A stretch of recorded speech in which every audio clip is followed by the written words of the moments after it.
सभी विद्यार्थियों का एसवी चिल्ड्रन एकेडमी रावला मंडी के ऑनलाइन प्लेटफॉर्म पे स्वागत है। कक्षा 12 विषय राजनीति विज्ञान और इकाई खंड 2 की इकाई 2 पढ़ रहे हैं, जिसका अध्याय है संघीय कार्यपालिका। इसमें हम टॉपिक पढ़ रहे हैं राष्ट्रपति के बारे में। कल मैंने एक सूत्र बताया था, शायद आपके याद हो गया था। सूत्र क्या था?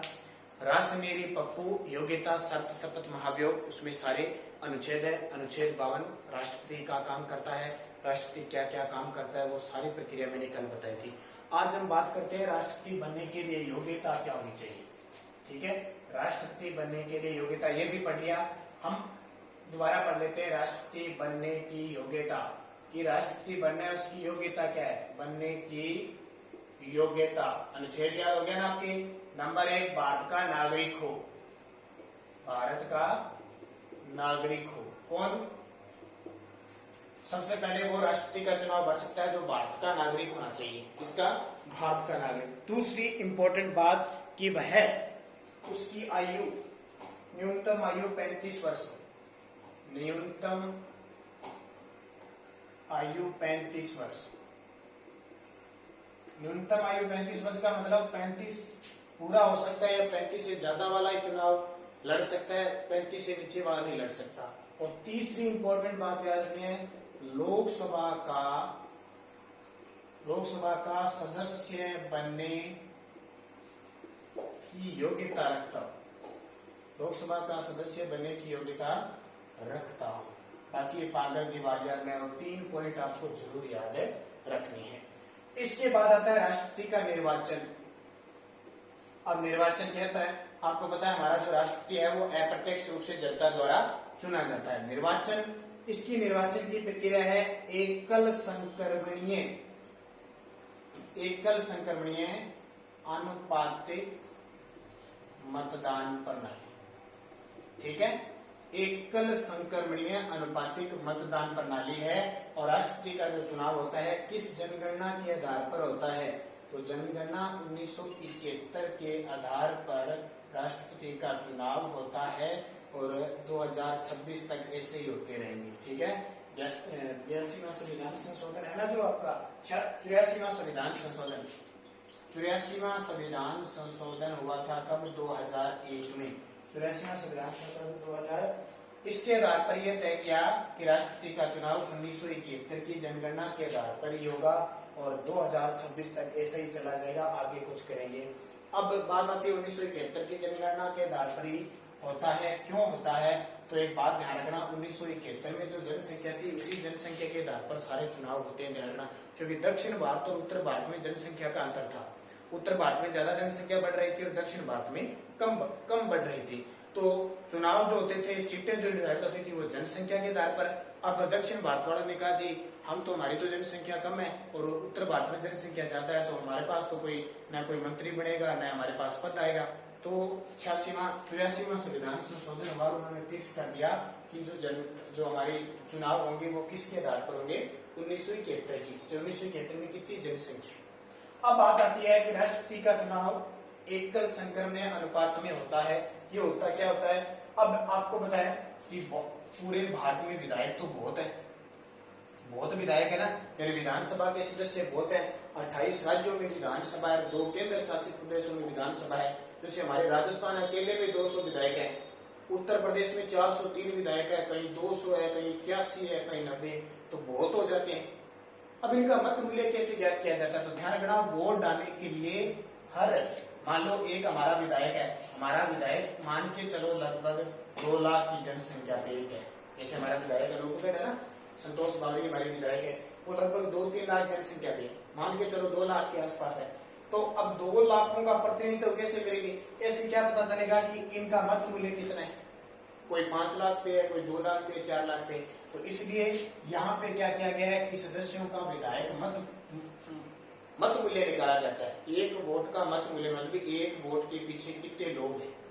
ठीक है, तो देखो विधानसभा के सदस्य का मत भार, विधानसभा के सदस्य का मत भार कैसे निकाला जाता है? राजस्थान राज्य की विधानसभा के निर्वाचित सदस्य टोटल, किसी भी राज्य के विधानसभा के निर्वाचित सदस्य अलग अलग राज्यों के अलग अलग होते हैं, जनसंख्या के आधार पर हो गए, किसी की जनसंख्या कम है, किसी की ज्यादा है।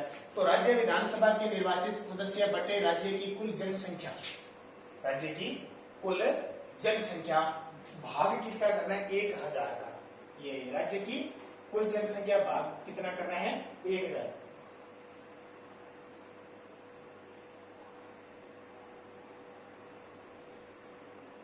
ठीक है, इस प्रकार राज्य की कुल जनसंख्या निकाली है। फिर देखो 1971 की जनगणना के आधार पर कैसे निकलता है। तो 1971 की जनगणना के आधार पर राजस्थान में देखो अब वर्तमान में जनसंख्या कितनी है 6,85,048,000 6,84,48,437 और टोटल विधानसभा में निर्वाचित विधानसभा सदस्य कितने हमारे राजस्थान में विधानसभा सदस्य कितने हैं 200 है। तो 200 का भाग दोगे तो 342.74 आ जाएगा अथवा पूरा लगभग भी कितना आ जाएगा 343। अब हम कह सकते हैं कि हमारे राजस्थान का जो विधायक कोटे का मत मूल्य है वो एक वोट का कितना है 343 वोट मत मूल्य निकाला जाता है। फिर क्योंकि एक दायरा राष्ट्रपति के चुनाव में भाग लेता कौन कौन है चुनाव में भाग कौन लेता है एक तो संसद के लोकसभा सदस्य प्लस राज्यसभा सदस्य और प्लस विधानसभाओं के सदस्य जितनी भी राज्य में विधानसभा प्लस दिल्ली और पांडिचेरी जो केंद्र शासित प्रदेश है ना उनकी विधानसभाओं के सदस्य भी राष्ट्रपति के चुनाव में भाग लेते हैं। याद रखना दोबारा फिर बता देता हूँ राष्ट्रपति के चुनाव में भाग कौन लेता है लोकसभा राज्यसभा और विधानसभा के सदस्य प्लस दिल्ली और पांडिचेरी के निर्वाचित सदस्य भाग लेते हैं। कौन से सदस्य है सिर्फ निर्वाचित जो मैंने आपको बताया था ना लोकसभा में 2 सदस्यों को आंगर भारतीयों को राष्ट्रपति मनोनीत करता है वो भाग नहीं लेते। राज्यसभा में 12 सदस्य कौन से कला साहित्य विज्ञान जो समाज सेवा में निपुण हो उनको नहीं चुना जाएगा यानी 12 वो और 2 14 नहीं बाकी जितने भी निर्वाचित होते हैं वो भाग लेते हैं। ठीक है तो अब यहाँ थोड़ा सा बता देता हूँ कितने निर्वाचित हैं योग्यता कर देता हूँ मैं ऐसे साहब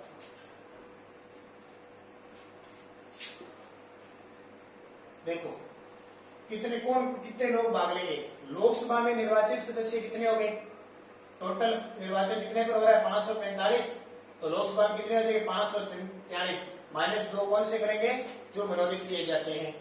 फिर राज्यसभा में कितने हैं 245 है कितने 245 है नहीं कितने काटेंगे 12 निकालेंगे तो 233 ये निर्वाचित होंगे। तो लोकसभा और राज्यसभा के निर्वाचित सदस्य प्लस विधानसभा अलग अलग उनके निर्वाचित सदस्य हैं। दिल्ली और पांडिचेरी के जो निर्वाचित सदस्य वो भी भाग लेते हैं। ठीक है इस तरह के इन विधानसभाओं का मत मूल्य आ जाता है। अब संसद होते हैं ना सांसद भी होते हैं क्योंकि लोकसभा और राज्यसभा के सदस्यों को क्या कहते हैं सांसद कहते हैं। तो सांसद सदस्य का मत बाहर निकालना होता है तो सभी राज्यों की विधानसभाओं के कुल मत सभी राज्य विधानसभाओं के सदस्यों के कुल मत ऐसे निकले ना राजस्थान का 343 है जैसे उत्तर प्रदेश का 500 कुछ निकलेगा किसी का 200 कुछ निकलेगा किसी का 100 कुछ निकलेगा जितने भी आएंगे उसमें सभी राज्यों के विधानसभा कुल मत बटे संसद के निर्वाचित सदस्य। अब संसद के निर्वाचित सदस्य कितने 543 लोकसभा में है और 233 राज्यसभा में टोटल कितने हो जाएंगे 776 विधायकों में से भाग दे देंगे वो सांसद का मत मूल्य आ जाएगा। तो इस तरह विधायकों और सांसदों का मत मूल्य निकालने के बाद राष्ट्रपति का चुनाव होता है। इस प्रक्रिया से एकल संक्रमणीय अनुपातिक मतदान प्रणाली से। अब ये एकल संक्रमणीय मतदान प्रणाली क्या होता है एक उदाहरण देखिए कि कौन राष्ट्रपति बन सकता है कैसे राष्ट्रपति बनता है। अब हमारे चुनाव तो सीधे होते हैं कि जिसको ज्यादा वोट आ गए क्या वो राष्ट्रपति बन जाएगा जिसको सबसे ज्यादा वोट आ गए क्या वो राष्ट्रपति बन जाएगा क्या ध्यान रखना नहीं बनेगा। कैसे इसका एक सूत्र और याद रखना कि राष्ट्रपति के साधारण भर्ती में न्यूनतम सदस्य यानी जिस व्यक्ति को 50% प्लस 1 वोट आ गया वो जीतेगा। कहने का मतलब अगर 100 वोट है ना अगर जिस व्यक्ति को 51 वोट आ गए वो राष्ट्रपति बनेगा। अब देखो इसका सूत्र और ध्यान रखना कुल डाले गए वेद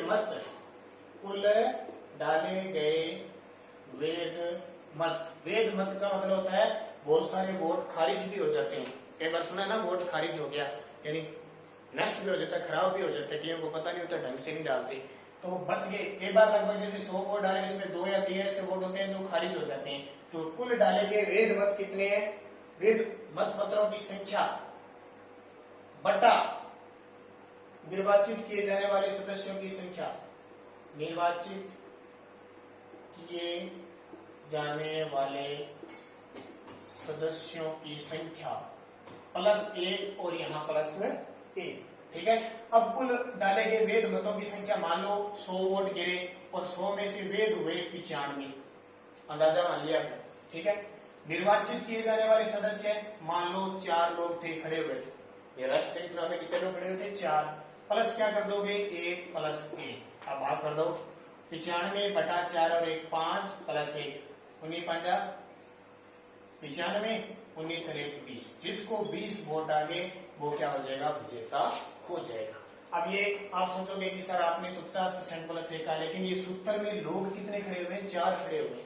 अगर यहाँ एक ही खड़ा, 2 ही खड़े होते ना तो 3 से भाग जाता, फिर हो जाता है, यानी 50% +1 इस उदाहरण के महत्व से निकाला जाता है। अब देखो कि राष्ट्रपति के एकल संक्रमणीय मत प्रणाली से चुनाव कैसे होते हैं।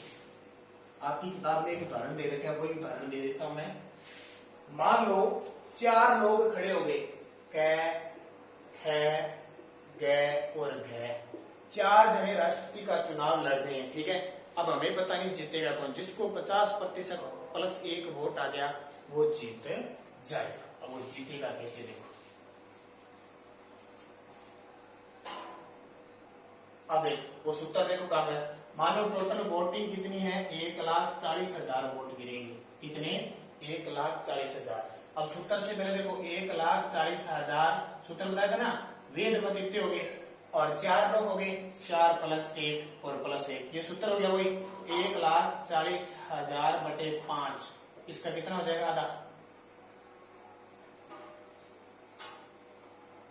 2 8 28,000 + 1 19,000।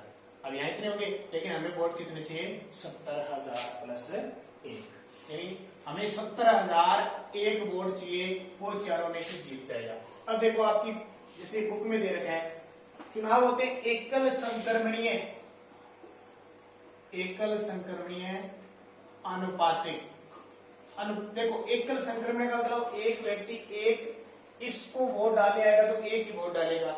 अनुपात का मतलब जितने लोग खड़े होते हैं उतने वोट डालेगा।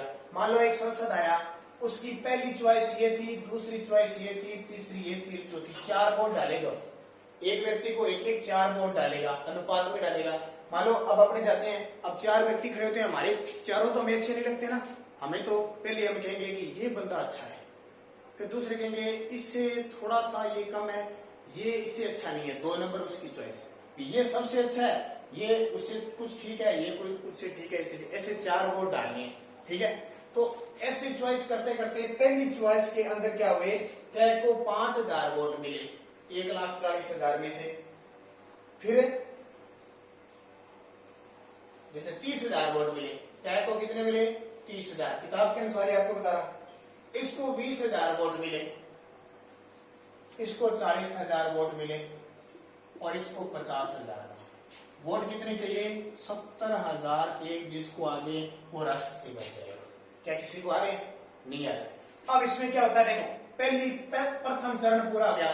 प्रथम चरण में वोट डाले तो 30,000 कै को आए, 20,000 कै को आए, 40,000 कै को आए, 50,000, किसी को 70,001 में है।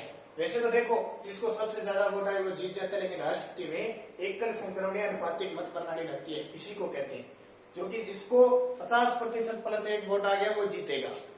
अब देखो इसमें प्रक्रिया क्या है, जिसको सबसे कम वोट आते हैं ना उसको मैदान से बाहर कर दिया जाता है। तो सबसे कम किसके है कि बाहर गया, इसके जो 20,000 वोट है इनमें चुने जाएंगे। अब दूसरा चरण देखो, जब तक 70,000 जिसको वोट नहीं आएंगे चरण चलेगा। दूसरे चरण में कै को आए 5,000, गै को आए 10,000, ठीक है, और घै को आए 5,000, ठीक है, क्योंकि ये तो कट गए 30 20 50, ठीक है। अब ये देखो जो पहले चरण में 20,000 थे वो द्वितीय चरण में देखो 5,000 10,000 15 और 5 20,000 है वाले इनके पास आगे ना, तो इनके टोटल वोट कितने हो गए? अब देखो पहले इसके पास 30,000 थे, अब 5,000 और मिला के इनके पास कितने हो गए? 35,000। गै के पास पहले 40,000 थे, 10 और मिला के कितने हो गए? 50,000। गै के पास पहले 50,000 थे, 5,000 और मिला के 55,000। अब दूसरे चरण की मतगणना हो गई, फिर भी 17,000 नहीं हुई। अब इसमें सबसे कम है उसको फिर उड़ा दो, इसके पास सबसे कम है 35,000 वाले गए। तीसरे चरण का फिर हुआ, जब तक 70,000 वोट नहीं आएंगे। तीसरे चरण में क्या है, इन 35,000 को बांट दिया, तो तीसरे चरण में 35,000 को बांट दिया तो इनको कितने कितने मिले देखो।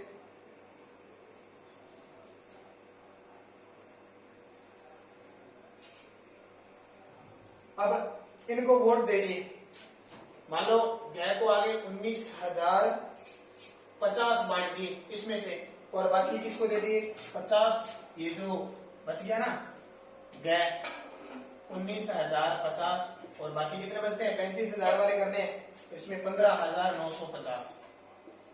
ये किसके, ये 35,000 बांट लिए इन दोनों ने। अब पहले इसके पास कितने थे 50,000 थे, अब ये इतने और आगे तो जोड़ दो कितने 0,5,0,9,6 69,050 और इसके जोड़ो 0,5,9,0,7। देखो हमें वोट कितने चाहिए 10,000, 17,000 एक चाहिए, गै के पास आए 69,050, इसका मतलब ये राष्ट्रपति नहीं बनेगा। और 17,000 एक वोट चाहिए, इसके पास कितने आ गए 17,905, तो ये राष्ट्रपति कौन बन गया, गै बन गया। ये होती है एकल संक्रमणीय प्रणाली, ठीक है। इस प्रकार चुने जाते हैं जब 4 खड़े होते हैं। आजकल तो क्या 2 ही खड़े होते हैं और सीधा सीधा जीत जाते हैं। जैसे रामनाथ जी कोविंद है ना, तो इनके सामने एक ही खड़ा हुआ था और इनको लगभग 100 में से 62 वोट आ गए सीधे सीधे 62%, तो आसान से जीत गए। ये प्रक्रिया पहले लागू होती थी, आजकल लागू तो होती है लेकिन बहुत सरल है सीधी, क्योंकि 3-3 4-4 खड़े होते हैं ना तब प्रक्रिया लागू होती है। तो हमारे देश के प्रथम राष्ट्रपति कौन थे, डॉक्टर राजेंद्र प्रसाद, और वर्तमान में कौन है रामनाथ जी कोविंद, जो एक इससे पहले थे प्रणब मुखर्जी थे जिनका हाल ही में निधन हो गया। और हमारे देश की प्रथम महिला राष्ट्रपति कौन थी, प्रतिभा पाटिल। और हमारे देश के प्रथम मुस्लिम राष्ट्रपति कौन थे, जाकिर हुसैन। ठीक है, ये सारी बातें याद रखनी, ये बात आपकी होगी राष्ट्रपति। तो इस प्रकार राष्ट्रपति चुना गया। अब उनके वेतन भत्ते राष्ट्रपति के क्या होते हैं, वर्तमान में राष्ट्रपति को 5 लाख रुपए दिए जाते हैं। जानना, गाड़ी, बंगला, आवास, खर्चा सब फ्री होता है। और उसके बाद में जब रिटायर 5 साल बाद ये रिटायर्ड हो जाते हैं तो 50% इन्हें पेंशन दी जाती है, यानी 5 लाख रुपए महीने, है ना। तो 2.5 लाख रुपए दिए जाते हैं बाद में, ताउम्र जब तक ये मरते नहीं है। ठीक है, ये हो गया राष्ट्रपति। इसकी शक्तियां और पढ़ेंगे, जो आपातकालीन शक्तियां थी उनका चर्चा करेंगे।